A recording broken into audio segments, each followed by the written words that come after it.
السلام علیکم کیسے ہیں آپ سب لوگ؟ تو جی جناب، آج میں بات کروں گی ہماری تنہائیوں میں کیے جانے والے اعمال۔ جیسے کہ ہم تنہا ہوتے ہیں تو ہمیں صرف ایک چیز اس وقت بہت زیادہ فیل ہوتی ہے کہ ہمیں کوئی دیکھ نہیں رہا، کوئی سن نہیں رہا، ہم اکیلے ہیں۔ تو ہم جو چاہیں جیسا چاہیں ہم کر سکتے ہیں۔ اب اللہ پاک تو ہر جگہ پر ہوتے ہیں، چاہے ہم تنہائی میں ہوں یا کسی ہجوم میں۔ اسی سے ریلیٹڈ آج میں ایک واقعہ آپ کے سامنے پیش کروں گی۔ تو جب میں نے یہ سنا تو بالکل ایک عام سا واقعہ ہے، لیکن اگر ہم اس کو بیٹھ کے سوچیں تو یہ ہمارے لیے ایک سبق آموز واقعہ ہے جو ہماری روح کو دہلا دینے والا۔ جیسا کہ ہم سب کو پتہ ہے کہ میوزک جو ہے وہ ہم سب کو اپنی طرف بہت زیادہ اٹریکٹ کرتا ہے۔ ہم لوگ اپنے ریلیکسیشن کا ذریعہ میوزک کو ہی مانتے ہیں۔ تو اسی طرح ایک انسان تھا جس کو میوزک سے نا بہت زیادہ لگاؤ تھا، اور وہ میوزک گانے بہت شوق سے سنا کرتا تھا، اور اپنی جو تھکن کا دور کرنے کا ذریعہ ہے وہ میوزک کو ہی سمجھتا تھا۔ اب ایک دن ایسا ہوتا ہے کہ وہ بہت زیادہ اوور ورک کرتا ہے اور بہت زیادہ ٹائرڈ فیل کرتا ہے۔ تو پھر وہ رستے میں یہ پلان کرتا ہے کہ میں گھر جا کے نا میوزک آن کر کے اور خود کو میں ریلیکس کروں گا۔ اور وہ ایسا ہی کرتا ہے۔ جب وہ گھر پہ آتا ہے تو وہ کچھ کھاتا پیتا نہیں ہے، بلکہ وہ اپنے کمرے میں جاتا ہے اور وہی جو اس نے سوچا ہوتا ہے میوزک آن کرتا ہے۔ کمرے کا دروازہ بند ہوتا ہے اور اندھیرا ہوتا ہے، مطلب فل وہ اپنے موڈ میں تھا جس طریقے سے وہ خود کو ریلیکس کرنے لگتا ہے۔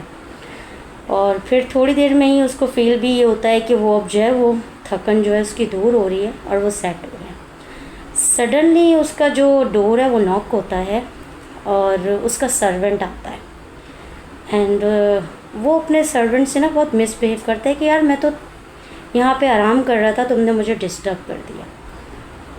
تو پھر وہ اس کا سرونٹ سے کہتا ہے کہ مجھے آپ سے نا بات کرنی ہے۔ تو وہ بہت سرپرائز ہوتا ہے کہ اس کو پتہ بھی ہے کہ میں ریلیکس ہونا چاہ رہا ہوں، یہ مجھے ڈسٹرب کر رہا ہے۔ تو اس نے کہا اچھا چلو بولو، تم کو کیا بولنا ہے نا اس وقت۔ تو پھر اس نے کہا کہ مجھے نا آپ کے کان میں بات کرنی ہے۔ تو وہ بڑا سرپرائز ہوا کہ یار میرا سرونٹ مجھے کہہ رہا ہے کہ میں کان میں بات کرنا چاہتا ہوں۔ تو اس نے کہا اچھا چلو ٹھیک ہے، کیونکہ اس کو بھی تھوڑا سا سسپینس کریٹ ہوا کہ میں سنوں تو صحیح یہ کیا کہنا چاہ رہا ہے۔ تو اس کے کان کے پاس آتا ہے اور اس سے کہتا ہے کہ میں ملک الموت ہوں اور میں تمہیں لے جانے آیا ہوں۔ جب اس کے کانوں میں یہ آواز پڑتی ہے تو اس کی سمجھ بوجھ سب ختم ہو جاتی ہے۔ سڈنلی وہ بالکل بلینک ہو جاتا ہے، اور پھر وہ اس سے ریکویسٹ کرتا ہے کہ مجھے صرف تھوڑا سا ٹائم دے دو کہ میں وضو کر لوں۔ تو وہ کہتا ہے اب مہلت ختم ہو چکی ہے، اب تمہارے جانے کا ٹائم آ گیا۔ تو وہ کہتا ہے مجھے صرف اپنے لیے 2 نفل پڑھنے دو۔